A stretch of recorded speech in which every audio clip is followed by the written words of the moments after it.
much. You really are. Thank you very much. And thank you, Bill. And thank you to the Council for National Policy. My brother Robert would have wanted me to be here today. Thank you very much.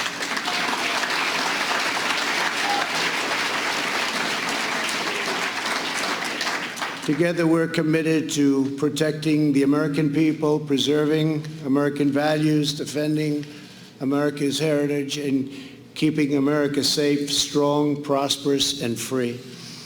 I want to thank Bob McEwen, Kelly Shackelford, and Jenny Beth Martin for your tremendous leadership of the CNP. Done a fantastic job. We're also joined by Acting Secretary of Homeland Security, who's done incredibly, Chad Wolf. Where's Chad?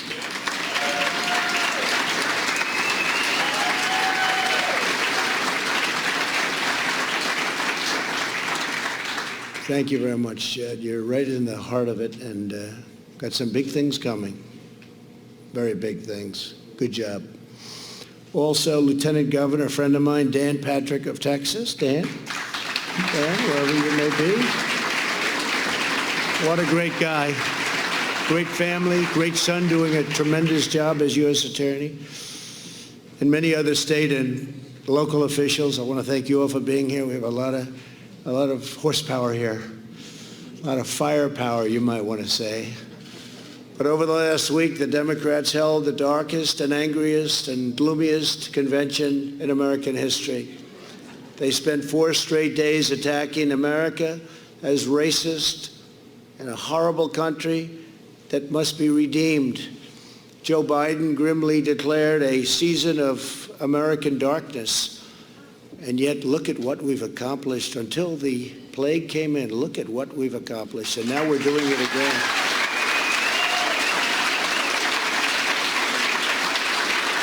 It's the most successful period of time in the history of our country from every standard. Look what we've accomplished. And now this plague comes in, and look at the way they talk. But look at what's happening, and look at how we're shooting up. We call it a super V. It's no longer a V, it's a super V. And they didn't think that could happen, and they're probably not happy about it. They want to punish America and its citizens instead of holding them high. Where Joe Biden sees American darkness, I see American greatness. We've seen heroic doctors and nurses racing into action to save lives.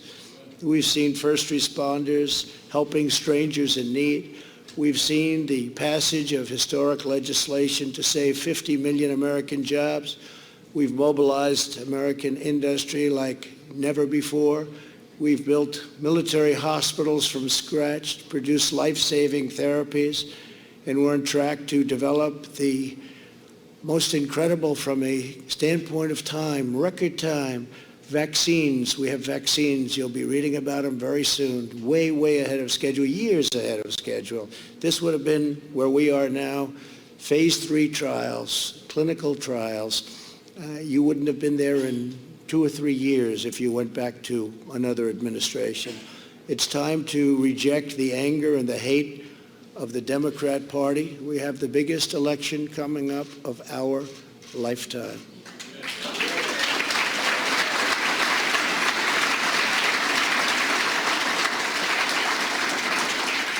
No party can lead America that spends so much time tearing down America. But the biggest part of last night's speech was what Joe Biden didn't talk about. He didn't talk about law enforcement. He didn't talk about bringing safety to Democrat-run cities that are totally out of control and they have no clue. China was never mentioned in any way, shape, or form. China will own our country if he gets elected. They will own our country. And we're not going to let that happen.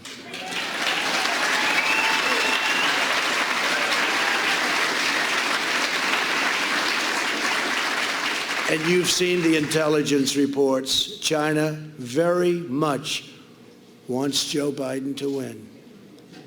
That would be very insulting if they wanted me to win. I don't think so. I don't think so. We've taken in billions and billions of dollars from China. We've given it to our farmers. We've given it to a lot.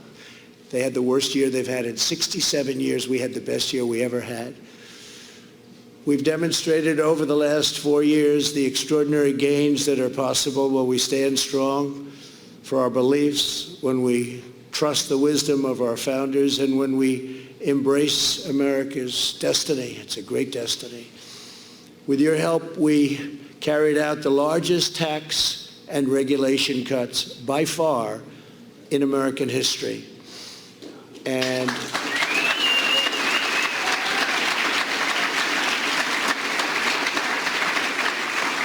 And they now want to quadruple taxes, and they want to quadruple and beyond the regulation cuts. And when we say tax and we say regulation, and you say, oh, tax cuts, that's so wonderful, but the people in this room that are the heads of industry, you have some very powerful people in this room, they know that the regulation cuts may have been even more important than the biggest tax cuts we've ever had.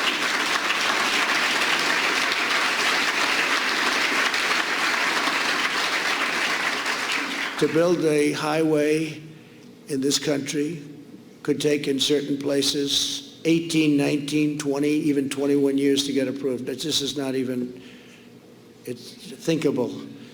And we've got it now down to 2, and we'll have it down to probably 1. And it may get rejected for safety reasons or for environmental reasons. That's okay, it may happen. But we have it down, we will soon have it down to 1 year from as much as 21 years. We have cases that have just been disastrous. So I just wanted you to know some of the little details, but that's what we're working on. We'll have it down to 1 year to build a highway. You can do it all in 1 year. It doesn't have to take 21 years. And cost 100 times more. Literally, I've seen 100 times more. We eliminated Obamacare's unfair individual mandate penalty, which is really the elimination of Obamacare.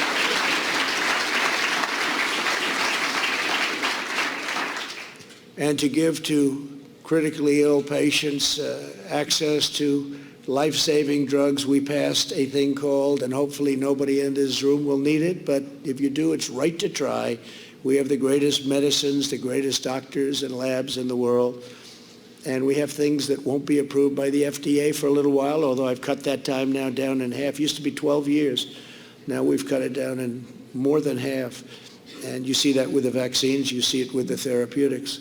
But right to try, where we have the right to now go in and use some of these very promising drugs, and the response has been unbelievable. What's happened and the lives saved have been really incredible. People used to leave for Asia, they used to leave for Europe, they used to leave for other places all over the world, or they'd go home and die. They'd go home and die. If they had no money, they'd go home and die, which is most people. Now they sign a very short, simple document, and they have the right to try, and it's given them hope, and in many cases it's given their life back. So it's been a great thing. These are things that nobody talks about, but it's, they've been trying to get that approved, by the way. Not as easy as it sounds. It's complicated because you have the insurance companies and the doctors and the hospitals, and the country itself doesn't want to get sued. And so not very easy. But they've been trying to get it approved for 41 years. They've been trying to get that. That's just one of many, many things that we've done for 41 years. To provide our amazing veterans the care they deserve, we passed VA accountability and VA choice. Many, many decades they've been trying to get both.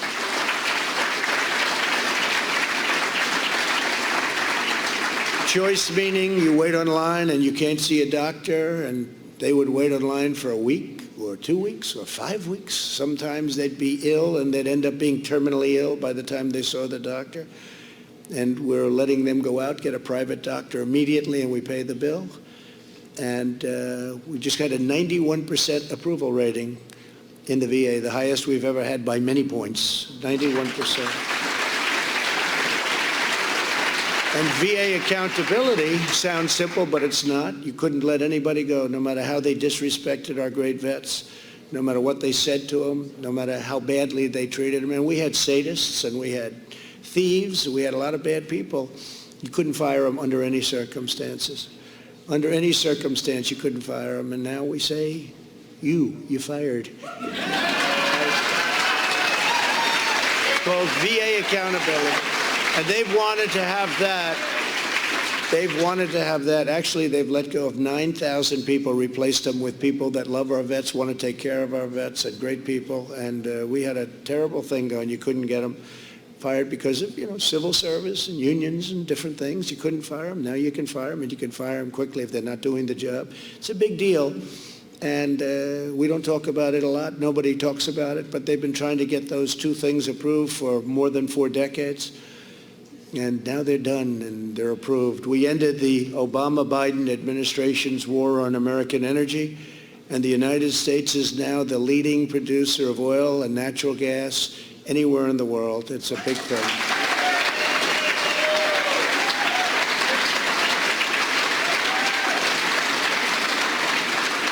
And remember this, if you look at what they're doing, Biden, he wants to end fracking, end petroleum products, end petroleum, no natural gas, no nothing, end everything, and that's it. How does that work in Texas? How does that work in Pennsylvania? I was in Pennsylvania yesterday, a place that he said he was born in, which is true, but he left when he was like 9 years old. So he left a long time ago.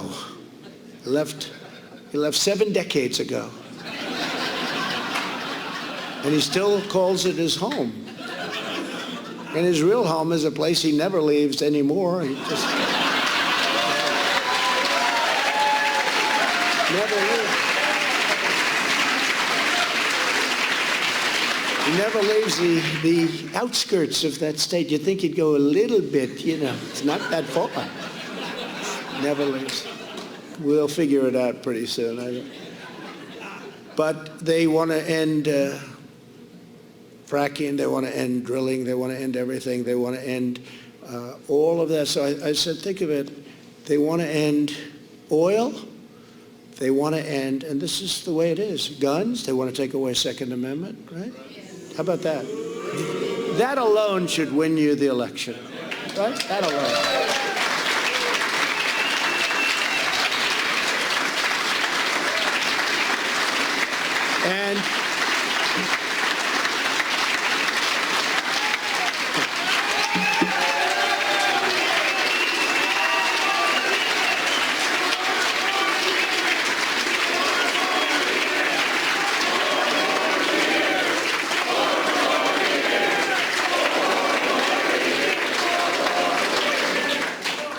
And I protected your Second Amendment. Did you think that was easy for the last 4 years? Everyone said, oh, look, he's wilting, he's wilting. And no, we're not wilting. And we've had people that were in tragedies, and they lost a son in a school, and they lost a daughter, beautiful meadow.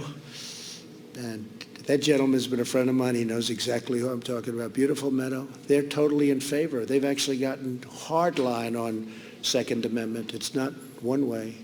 It's an incredible thing to see, actually. But we held totally strong, and it's always going to be with us. But if they get in, they will absolutely either obliterate it to a point of no return or actually terminate it. And I have no doubt about it. I have absolutely no doubt about it. And it's something we can't let happen, such a big part of our security and our safety. And your entertainment and all, but I say security and safety probably first, right? And God, it's an attack on God, it's an attack on religion. Did you see the man that got up and sang a very, very special phrase from a very, very special thing? And he left the word God out. And I was watching and I said, oh, he must have made a mistake. I didn't think that he left it out. I thought maybe he, that can happen. Maybe he made a mistake. He didn't make a mistake. That's where they're coming from. He left the word God out, and that's where they're coming from. I withdrew from the one-sided parrot. If you see it, the Paris climate, I call it the Paris climate disaster. This was a way of taking advantage of the United States. We wouldn't be able to drill, we wouldn't be able to frack, we wouldn't have energy. Russia went way back into the dirtiest years. China didn't even come into it until 2030 or 2035, and when they did, they came in very lightly. We came in immediately, and we would have had to close down many, many businesses in order to achieve the goals that they set, which are totally unrealistic. It was a disaster. And you know, it's an amazing thing. When I did that, and when I did a couple of others, environmental bills, the Clean Waters Act, how about that? It sounds so beautiful. The name is so beautiful. In fact, when I did it, I said, I'm going to be killed on this one. And I did it. And I was surrounded by farmers and developers, builders that build houses and others. And they never cried. They're very strong people. They never cried a day in their life. They were almost all crying. I said, what was this big, strong guy? What was the last time you cried? I can't remember, sir. I gave them back their life. You know, that took away, right? That took away their life. And what we did in Minnesota with the iron ore, people came up to me, they said, you gave us back our life. Obama wrote it out. Iron ore, the best in the world. He wrote it out. We gave it back to them. We went up to Maine. We gave them back their lobsters. We gave them back their fishing.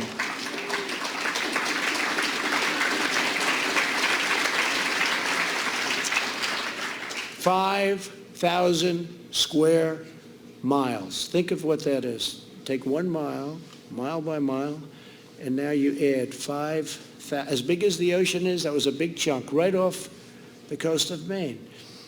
Their whole thing is like lobsters and fishing, and nobody does it better. And they were not allowed. It was a monument, called a monument. I said, a monument to what? I said when I was up in Maine 2 weeks ago, I said to people that their whole life was lobster, fishing, you know, the different things, and they're the best. I said, what happened? He said, he took away our everything. I said, how does this area compare to other areas? He said, first of all, it takes a long time to get to the other areas. This is so big. But second of all, this is the best there is in the world. And he doesn't let us use it. And I said, and yet you vote Democrat, and it's hard to believe. It's like Israel. Look what I did for Israel.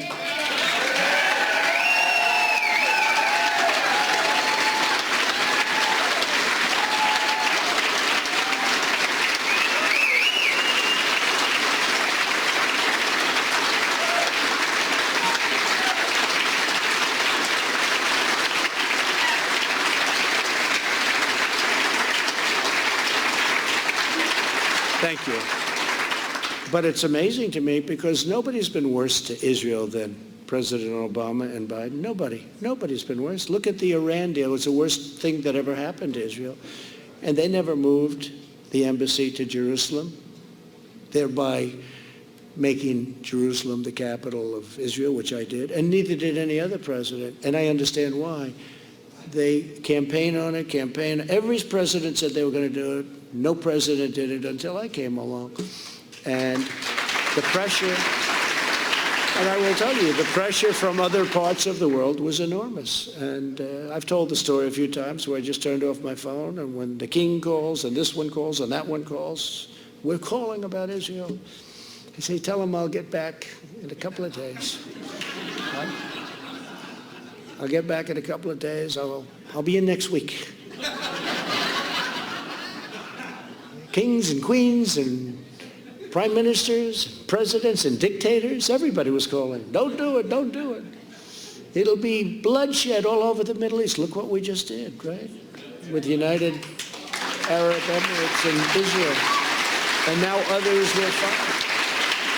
And we couldn't have done that if we had the deal with Iran. But they said, don't do it with Israel, don't do it.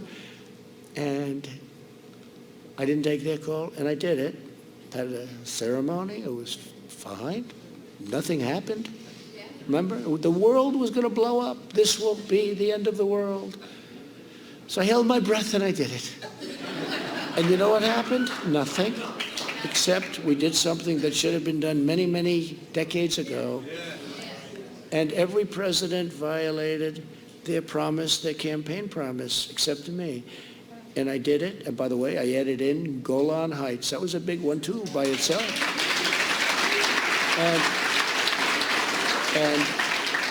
I did it, and you know, it's incredible. I'd then call up these heads of state, many of whom are friends of mine. I get along. Actually, you don't hear this from the fake news back there. There's a lot of press. A lot of press. But, you know, you don't hear this from the people back there. But I actually have very good relationships with leaders, with many of them, and some of them just take too much advantage of our country, including some of our so-called allies. You know, some of them are the worst for taking advantage of us. But you don't hear that. So what I did is I called some of the leaders the following week. Hi, how you doing? What's up? Oh, we wanted to talk to you about Israel, but you already did it. I said, oh, I wish I got to you a little bit sooner. But that's easier. That's easier than having somebody asking you over and over, please don't do it. But I could see there was a lot of pressure. I never understood why it wasn't done. It wasn't done because there's tremendous pressure put on the President of the United States by many other countries, much more than you would think, and different countries than you would even think. Countries that you wouldn't think even cared about it were calling, asking not to do it. So we did it, and it's been really quite historic, I guess. And I could run in Israel, and I think they said I've probably a 98% approval rating in Israel. So it's been good. And you know who appreciates it the most are the evangelical Christians. They appreciate it the most.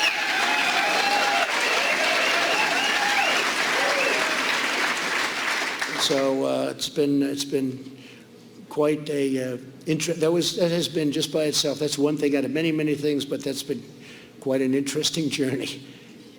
But we also took historic action to stand up to China's trade cheating and plundering. You know that? We had the best year we ever had, and they've had the worst year they've had in 67 years. I wonder why.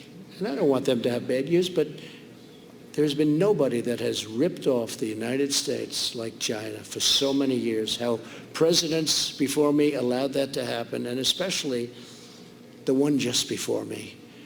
And Joe Biden, with his son walking out with $1.5 billion to manage, meaning millions of dollars a year in fees, is a disgrace, okay? He's a disgrace.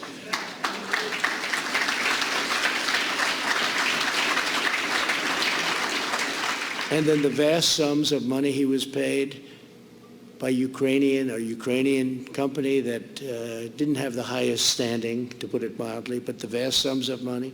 If that ever happened to a Republican, they would have been in jail a long time ago. It's such a double standard, I can't tell you. This whole thing with all of the things that happened, the deep state, you can believe it, you don't have to believe it, but it's very unfair. And I will say that if a Republican ever did what Joe Biden did with calling off the prosecutors, or you're not going to get $1 billion, and he's on tape. It's not like, oh, gee, I mean, he's on tape. We wouldn't have had a chance. It's a disgrace. The double standard is a disgrace. And hopefully it'll be brought back to fairness. And remember this, they spied on my campaign and they got caught. They can say what they want. This FBI agent has just now, first one, admitted, that's the beginning, hopefully, of the falling castle. But he's admitted that he forged documents. He changed documents, reversing them. And he admitted it. So let's see what's going to happen over the next, hopefully, short period of time, because it's been unfair that we've had to wait so long. That was so obvious for a long time. And it should never be allowed to happen to another president again, that I can tell you. And that's for the good of the country, not for me, for the good of the country.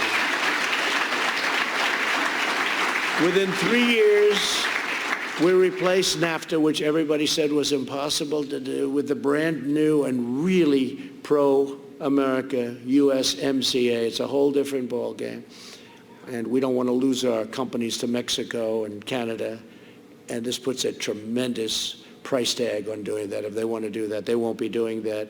In everything we do, my administration is fighting for the American people and delivering one victory after another.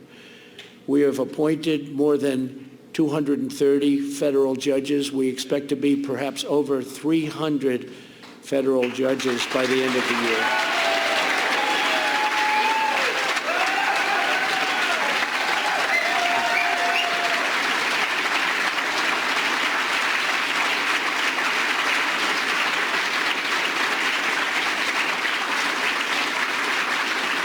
And I can tell you, it's driving them crazy. Don't forget President Obama. They say he was a great president. Well, you can't be a great president when much of what he's done we've undone. And you can't be a great president when you leave 142 empty judgeships. You know, I don't think any president's left any. You don't leave. These are very, very important things for a party. Different policies, different everything. You understand it better than anybody, the people in this room. Left us 142. First day in office, I said, how many judges do I have to appoint? Sir, you have 142. I said, you have to be kidding. 140. So I had a big head start. But we have 142, but now we will have, I think in excess, by the time we finish, in excess of 300, including Court of Appeals, and of course, 2 very exceptional Supreme Court justices. So, good. Really good. And remember this in terms of get out the vote. The next president, I think, could have anywhere from 2 to 4 to maybe even 5, just based on statistics, statistically, Supreme Court justices to pick. Think of that. I've had 2. Some presidents have had none, because you generally pick them young and they last a long time, right? They can last a long time. But we could have 2 to 3 to 4, maybe even to 5. It's probably a stretch, but 4 isn't a stretch at all. That would mean that the entire balance of the court doesn't just shift, it becomes dominant. So if we don't win, which we don't want to think about, we have to think positively. And the polls today, Rasmussen, 51%, and they were the ones that got it right last time, them and a few others. 51%. They don't want to show those polls.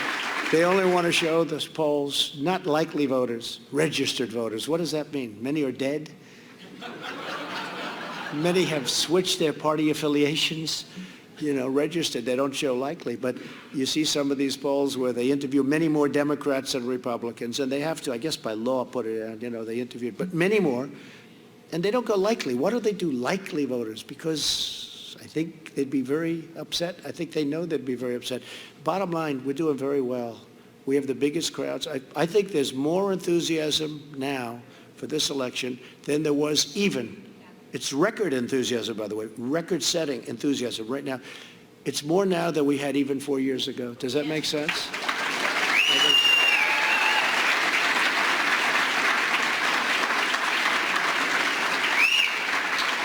And we had the same thing 4 years ago where they say, but now we've done so much. You know, this is easier in many ways. We were sailing, by the way. Without the plague from China, this thing was over. This was over. We were sailing. But that came in, and then you have to prove yourself again. So now I have to prove myself again. But we're doing that. We're building up the economy. We're way ahead by every poll, even the fake polls. We're way ahead on the economy, which is very important. But we are. I mean, think of it. You prove yourself, you're in this, and now you have to do it again. But that's what we're doing. We have the V. We have the super V we can talk about. But with the help of countless faith leaders, many of you are in the room. We appreciate it. We passed historic criminal justice reform.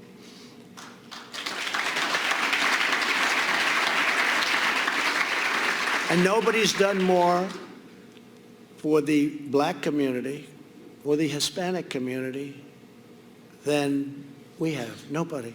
Nobody. I guess maybe Lincoln, questionable, Abraham Lincoln, but nobody has, I don't think anybody, with the possible exception of Abraham Lincoln, but nobody's done more.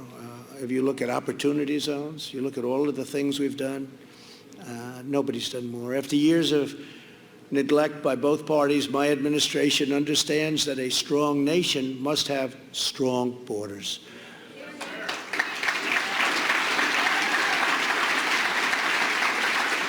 By next week, we will have gone up to over, as I say, 300 miles. That's hard to believe, and that was tough. They didn't want it. Do you notice now that we're building it, you don't hear about it anymore?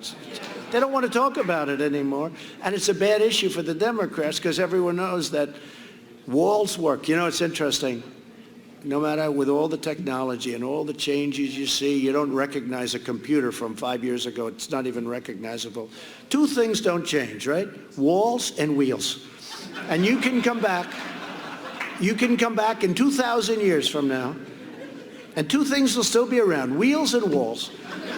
Remember when they were saying the wall doesn't do anything? They wanted to have a drone flying around, flying around enjoying, so you could watch everybody pour into our country. We've ended catch and release, one of the great scams of all time. We catch them and release them. They should say catch and release into our country, because you catch them and then you release them, and you weren't allowed to bring them back. Now we bring them back. We absolutely bring them back. We've dismantled drug smuggling and human trafficking. These networks are horrible. Human trafficking in women,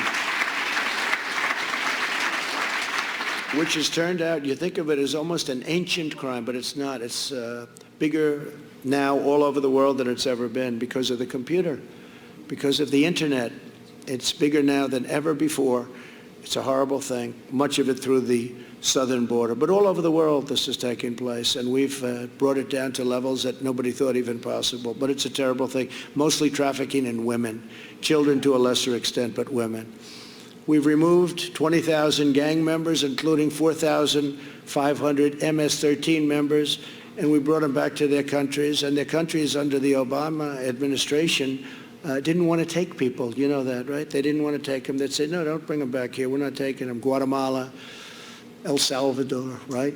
Honduras. They wouldn't take people back. Now they take them back. They say, oh, thank you very much.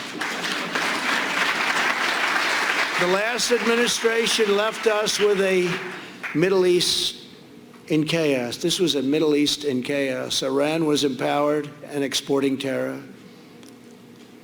They don't have too much money now. They're not spending billions of dollars giving it to Al-Qaeda, Hezbollah, some of these wonderful groups that are totally vicious, crazed lunatics. But Iran's different. It's having a hard time. Its GDP went down at a level that you wouldn't even believe, in the 20s. And they'll make a deal. I say they'll make a deal within a month, but I probably mean a week. But I just want to be right. Because they'll call me. They'll say, it took 10 days. He was wrong. They just want to see if I win, they'll be in making a deal. And if for some reason I don't, they'll take their time and they will get one of the great deals since the last one, where we paid them $150 billion. Gave them 150 for nothing. It wasn't even a long-term deal. It was, right now, the time is almost up. This was like a short-term deal. It's like you rent a store in a shopping center. These are countries we're dealing with. You need length, but it was a short-term deal. But more importantly, we gave them $1.8 billion in cash. Think of that, cash. We flew it in Boeing 757s, loaded from floor to ceiling with cash. What were these people thinking? And had I kept that deal, we terminated that deal. Had I kept that deal, we could never have started this incredible thing that's happening with UAE, Israel, and everybody saying, why haven't you invited us? Okay, we're dealing with many countries now want to come in. This was an impossible thing to even conceive of. Impossible.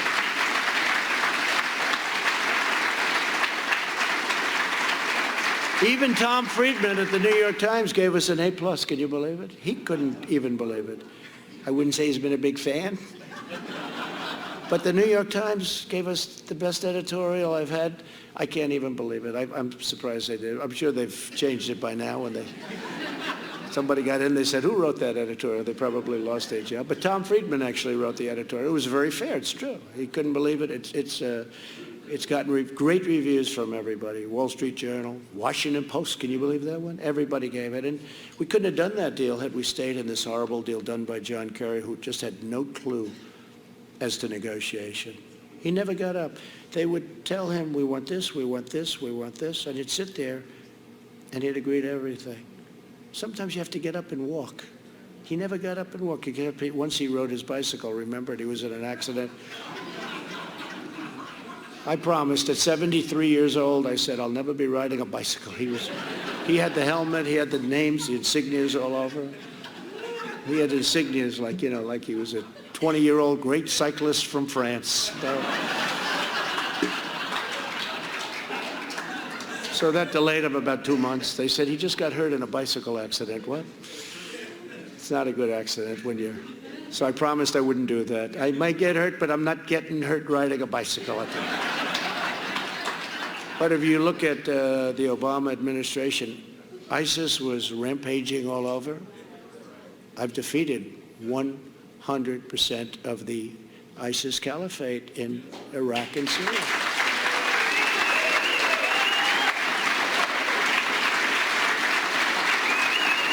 Yesterday we had the Prime Minister of Iraq in my office, and he made a statement. He said, "Sir, I want to thank you. You have defeated ISIS." I said, "Wait a minute.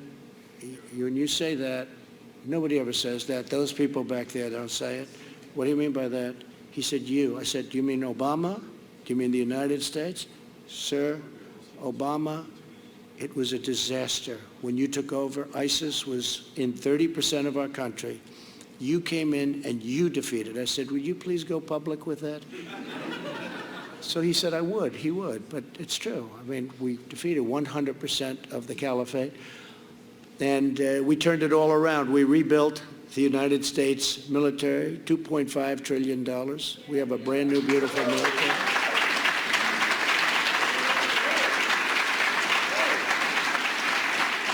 And as I said, with Israel, you know, we got out of the Iran nuclear deal, which was such a horrible thing for Israel. But I asked a friend of mine who's a big fan of Israel. I said, "So what was the best? Golan Heights, Jerusalem capital? What was more important of the two? Golan Heights, which they've been working on for 52 years. Recognition of Golan Heights for Israel, right? 52 years. Planes would fly in. They'd have summits every year or two. Planes would fly in. They'd talk, they'd keep talking. 2 days later, the planes would fly out. Then they'd meet 2 years later. 52 years they went through that. I got it done immediately. I said, "Which is more important, Golan Heights or Jerusalem capital?" The guy said, "Neither." I said, "What do you mean neither?" He said, "The most important is when you withdrew from that horrible and very dangerous Iran nuclear deal. That was the greatest thing you did for Israel." It's very interesting. And I said I agree. I actually said I said I agree. We imposed the toughest ever U.S. sanctions on Iran. And this week we invoked the snapback provisions to restore virtually all of the previously suspended UN sanctions. We snapped it back. It's a good term. The founder and leader of ISIS, al-Baghdadi, is dead. We call him.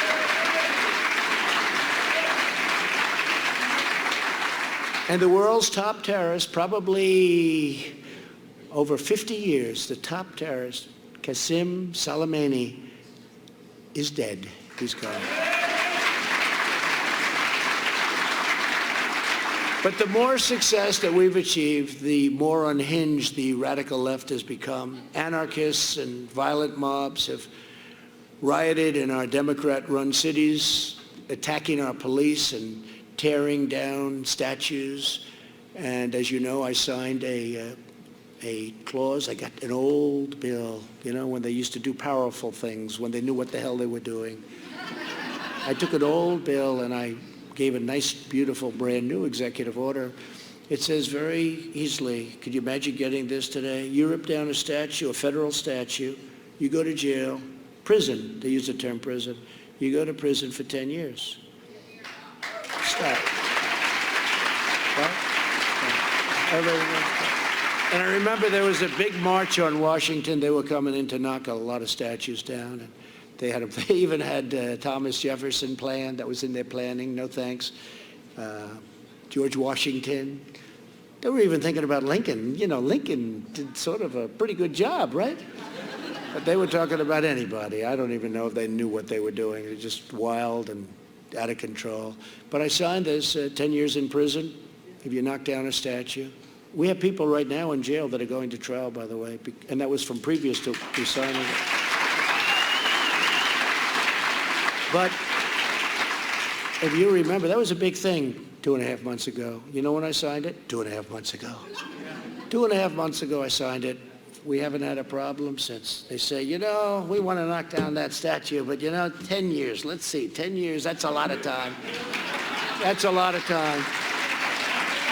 Which tells you that, you know, laws, if properly utilized, can stop all of this madness, and that's why we have to give our great police back their dignity and their power.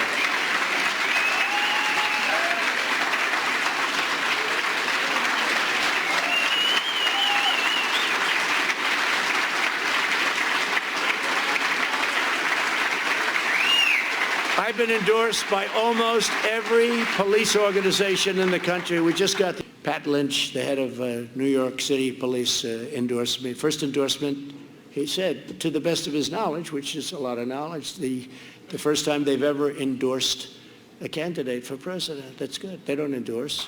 The first time ever. All the sheriffs in Florida. Dan can tell you all of the law enforcement in Texas, right? All of the law enforcement in Texas, Dan, so it's good. And just about everywhere we have tremendous support. And you're always going to have bad apples, by the way. You get some bad apples, and you're going to have it probably in this room. We might have one or two, but you have bad apples. But these are great people that do a phenomenal job that actually are appreciated by the public. By the public, they're appreciated, and they're loved, and they're respected. And the public doesn't want to happen what's happening to our police. They took away their dignity. They took away their right to do the job that they want to do. And they're doing the job now. And for me, they do the job. And you look at most cities in our country, you know, crime is actually down. You look at Chicago and you say, how's that possible? You look at New York, what's happened just in a short period of time. But we're with them and they're with us, and they've done a fantastic job. Right? So the future of our country, and indeed our civilization, is at stake on November 3rd. Earlier this summer, murders rose by 29% in New York City, 33% in Philadelphia, 53% in Chicago, 133% in Minneapolis. These are all Democrat-run places. These are Democrat-run, I might say radical left Democrat in some cases. But these are people that don't have any clue what they're doing. They have no idea. I don't even think they know that it's bad what's going on. You know, you'd almost say they're trying to defend it. It's incredible to hear them. But that's why I launched Operation Legend, which has led 1,500 criminals since July. And the radical left spent 4 years trying to illegally overturn the last election. They're still trying to overturn Hillary Clinton. Remember the Hillary Clinton? Will you honor the election? Right? The results of the election. That was Hillary Clinton. And she should have asked that question to herself. She's like a crazed lunatic. She's a lunatic.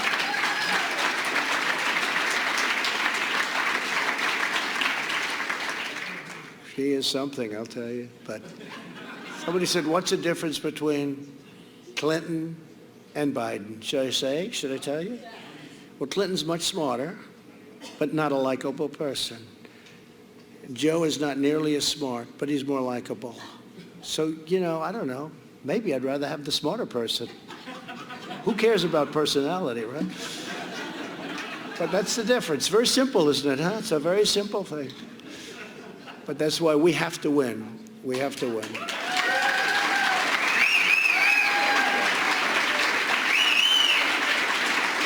So now the Democrats are planning to permanently alter our political system so their control is never threatened again. They want to pack the court with radical left justices, abolish the filibuster, which frankly I wish we did it, because I said they're going to do it, so we might as well get there first. A couple of people to go along with me, but you know, my attitude was Schumer's going to do it. They all said, no, he'll never do that. He'll never do it. Guess what? They're doing it. They're doing it. And as much as we've done more than anybody has ever done in 3.5 years. But you know what? As much as we've done, we would have done more had we done that, because getting those extra 10 votes was almost impossible with these people, almost impossible. So I wish we had done it. I wanted to do it, but we had some obstacles. They want to grant mass amnesty for millions of people. And citizenship they want to give to many million illegal aliens, probably about 11 million at least, and they want to abolish voter ID. They want to abolish voter ID. To get into the DNC convention last night, you needed an ID with your picture on it. Now, what does that tell you about? No, to get in last night, a friend of mine was saying, a friend of mine who happened to be there, I said, why were you there? And, very political person, but shows me, he said, here's the ID, it's got my picture, it's like the most incredible. It's a disgrace. There's only one reason they don't want voter ID, and that's because they want to cheat. That's all. It cannot be anything else. I mean, you have it on everything. You have it on driver's licenses, you have it on everything, just about. And the only one they don't want it on is a vote, which is the most important thing you have is your vote. And they don't want it. We have it in some states, Indiana, we have some great, really, voter ID. They want to abolish it where it is and never allow it to happen again. And that's only a bad thing. That's only a bad thing. To everyone in this room, your organization was formed at a time when conservatives led the fight to turn back the tide of communism abroad, communism here. It's a very important organization. Now Americans must rally to turn back the radical left socialists and Marxists right here at home. And you see that when you see these people rioting in Portland, where you see the anger, the craziness. These people are crazy. They're crazy. And we won't let it go on much longer, by the way, because, they're supposed to police their own town, but we're not going to let it go on much longer.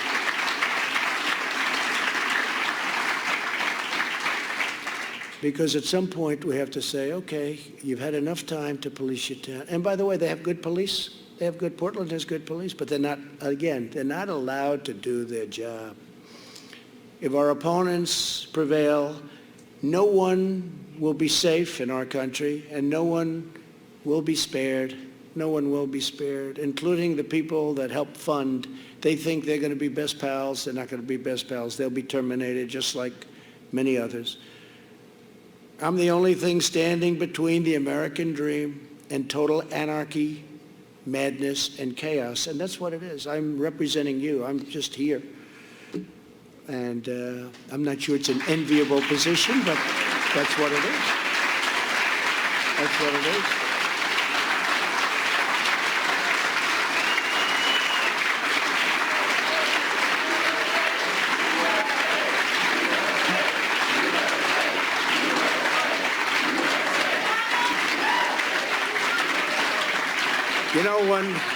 When I made that statement, I was a little embarrassed by it because it sounds so egotistical. It's like an egotistical statement, and I was a little embarrassed. I'm the only one, but there was no other way to say it. We have to win the election. I'm the one. If we win, all of these things that we talked about, pro-life, by the way.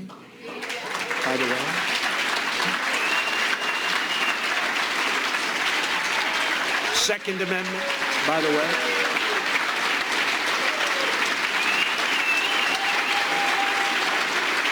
No. If we don't win, it's all gone, okay? It's all gone. And I have to mention life, all gone.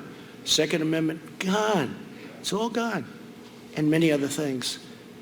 It will be a totally different country, and ultimately it will fail. It will fail. It can't work. Economically, it can't work.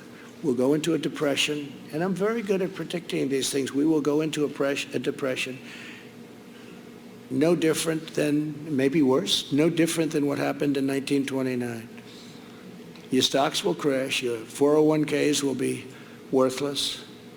This is going to happen. And the radical left will bring him along so quickly. I don't know if you saw the Congresswoman the other day where she said, he will do whatever I tell him to do. He's perfect. He will do whatever I tell him to do. This is a Congresswoman. And Bernie Sanders is saying the same thing. Bernie Sanders is saying, look, we'll just let him be in there, and then when he gets in, we'll take it over. That's what's going to happen, because that's where their party is.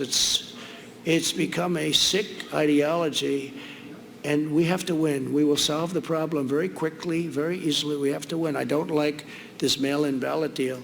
They're going to send out 51 million mail-in ballots to people that haven't requested them. Well, where are they going? Look at what happened in New York with Carolyn Maloney, a small race, and they declared her the winner. They don't even have the ballots. It's so mixed up, so fraudulent. And the only reason they declared her a winner is because I was right up. I said, well, yeah, what's going on? 6 weeks and they couldn't count the votes? That's one little race. What's going to happen when you have 150 million votes and you have 51 million votes? Think of it. They're going to send out 51 million, it could be higher than that, 51 million votes, no signature verification on many of them. In Nevada, no signature verification. In New Jersey, signature verification. In New Jersey, the governor passed it and didn't even have the legislature approve it. He did it with an executive order, which is interesting. I mean, how do you do this? But think of it, you don't have to know anything about politics. You don't have to know anything, just common sense, right? And a lot of you are great business people. 51 million, it's not an absentee ballot where you request it, they send it, you send it back. It's good, like in Florida. This is 51 million people are going to get ballots to send in. So if it's them, let's say, that are doing it, and it's mostly Democrat states that want it, and the Democrat governors, they're going to send them to certain areas, I guess, right? I guess. So people are going to be getting them and said, oh, all right, that's fine. And they'll send them back. In some of them, harvesting is allowed. That's where you harvest them all together. In Nevada, harvesting's allowed. So they'll go all over the world and they'll get people to sign them. Hey, you used to be here. They'll go all over the world. And they'll harvest them, and they'll drop thousands of them on a table just before the election. The other thing is, if you do this, you'll never have an election count on November 3rd. You know the way we enjoyed, I'm not sure they did. They didn't enjoy it. The greatest evening ever was 4 years ago, right?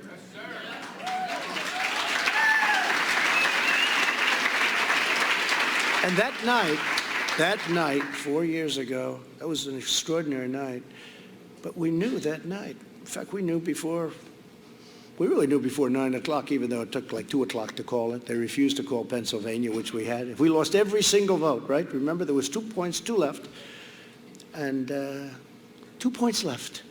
And if we lost every vote, we won Pennsylvania. They refused to call it, but they called Wisconsin. They called Michigan. They called places that haven't done really very well for Republicans. But, you know, if you look at Michigan now, we're building many car plants. They hadn't built car plants in 42 years. We're expanding and building car plants. I mean, a lot of good things are going to happen, but you're not going to be able to know the end of this election, in my opinion, for weeks, months, maybe never, maybe years, but maybe never, because once you go past the first week, you're never going to know what's going to happen. They're going to be taking them and hiding them. You saw what happened in Broward County in Florida, where they were every day 10,000 gone, 10,000. Rick Scott, he was great, the way he did that, and we helped him a lot. And Governor DeSantis, right, 10,000, 10,000, 10. We would have waited a couple of days. You wouldn't have had the same governor, and you wouldn't have had the same senator.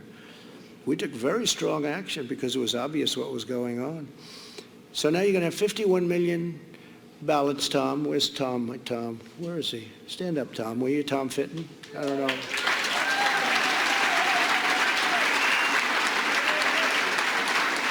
He does. They do a fantastic. I don't know if everyone agrees, but I do. They do a fantastic job.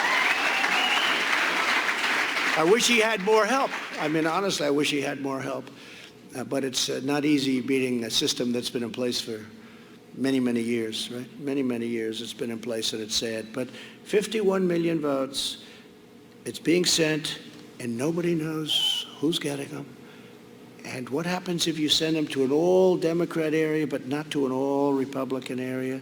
How do you win an election? This is really a very serious problem. This is beyond me. This is not to say me or this is about all of us. This is about the country. This is about the country. It could happen the other way too. I mean, it could happen the other way too. I don't think it will happen the other way. I don't think it will. But I think this is a very disgraceful situation.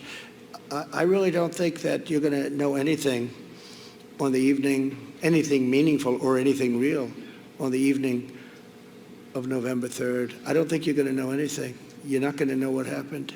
I don't think you'll know 2 weeks later. I don't think you'll know 4 weeks later.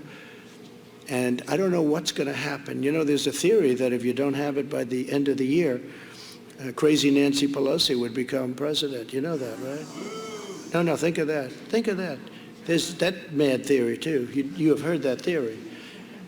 Now, I don't know if it's a theory or... That's not good. That's not good. No, there is a theory that if you don't have it, and that's part of their whole act, that if you don't have a choice, that the Speaker of the House becomes president. And that, I think, goes into effect either on the 20th or the 1st. And put that in the hopper, add that to everything else. It's a disgrace. They know it's filthy, dirty. Paterson, New Jersey, Virginia, New York, many cases all over the country. Just recent, I'm talking about recently. And it's not even the post office, although the mailmen become very popular people, I have to tell you that. That's happened too. That's happened too, even mailmen. But think about what they're doing to our country when they do this. We voted in World War I. We voted in World War II. And now we can't vote anymore. And you know, that's still a long time away. The pandemic is, if you look at Florida, if you look at Arizona, you look at California, those numbers are going down very rapidly. Many states have very little problem. You know, you look at a map now, it's largely really in good shape. I mean, I'm going to talk about it in my speech on Thursday. We've done a great job. We have not been recognized for what we've done. We've done a great job.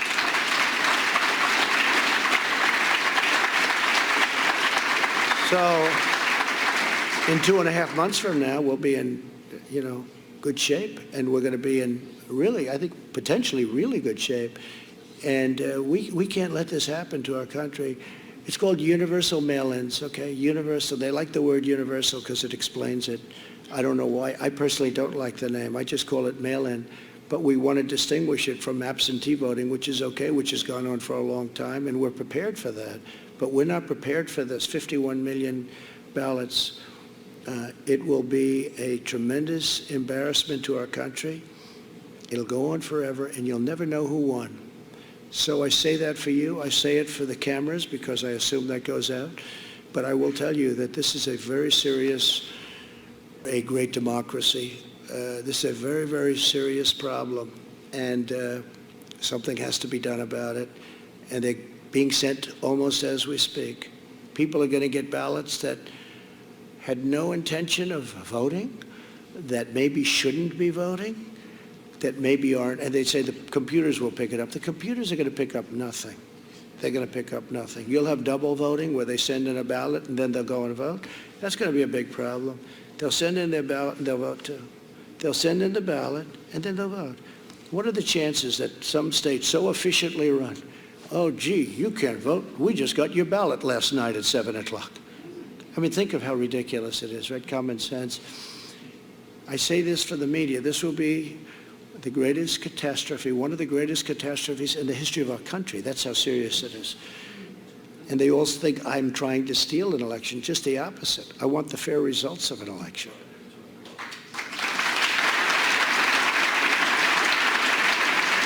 So the damage that they inflict will not just last a year or an election cycle.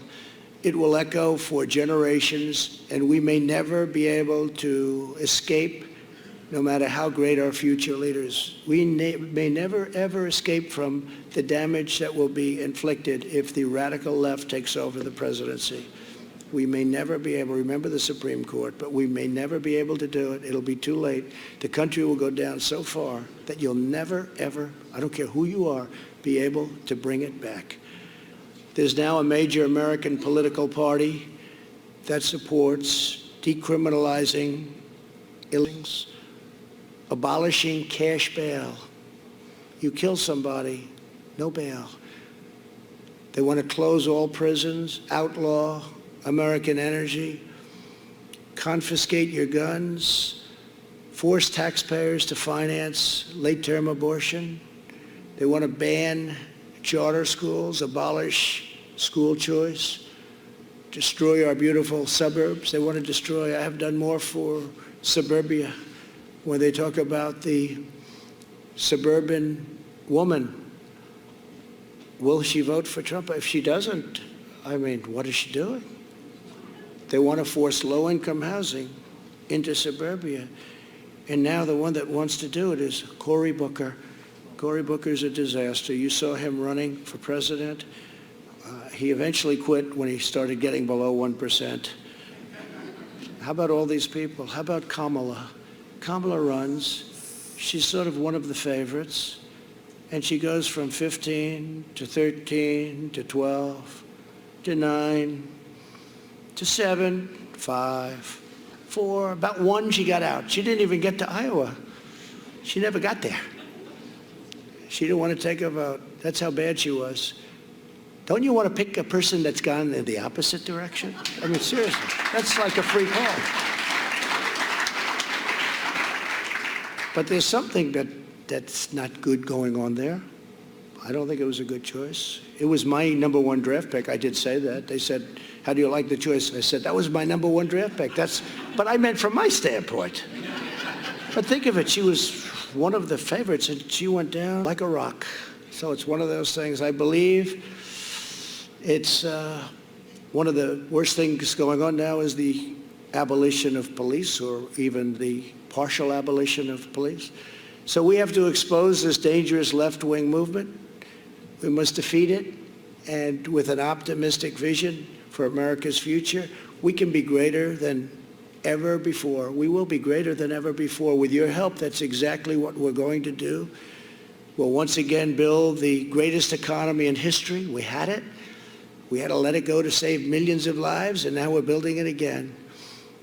We'll fully restore America's manufacturing independence, bring home our critical supply chains, and permanently end our reliance on China. We're going to lower drug prices.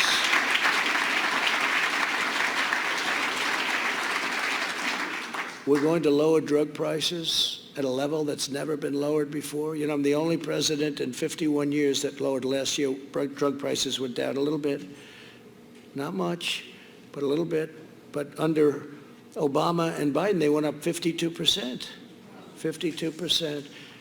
We'll create a healthcare system that protects vulnerable patients, lowers costs. We have transparency. It's already done. It's approved. It kicks into effect in January. This is going to lower your hospital stays, your doctor bills, gives you more choice and controls, and we're going to deliver the highest quality care that our great American patients and people and seniors deserve. We'll provide school choice to every parent in America.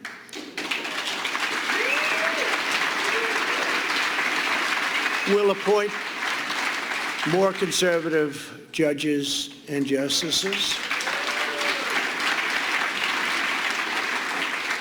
We will protect religious liberty, defend the lives of the unborn, uphold free speech, and safeguard the Second Amendment and your right to keep and bear arms. So important, right?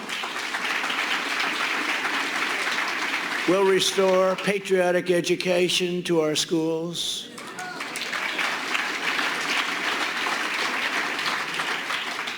I mean, what they're teaching students today is incredible. They come home, it's like a different world. What is it, 16, 19 now? All of a sudden they change. Now they're thinking about making another change because they don't like that. But I don't know, so I guess 1492, Columbus discovered America. 14, you know, and that's what we all, 1492, Columbus discovered America, right? That's what it was, right? Now they want to sort of get that, and poor Columbus, they're ripping those. Poor Christopher. Except in one tough Italian neighborhood in New York, they didn't get away with it. Did you see that? Did you see it? The anarchists said, let's get the hell out of here. This is dangerous.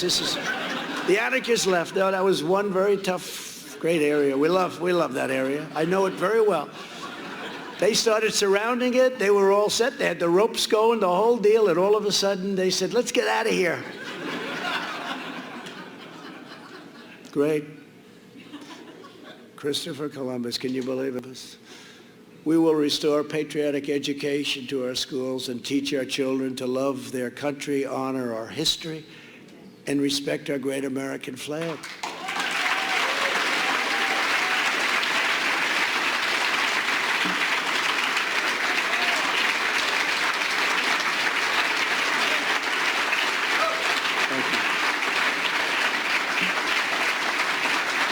So this is the vision we believe in.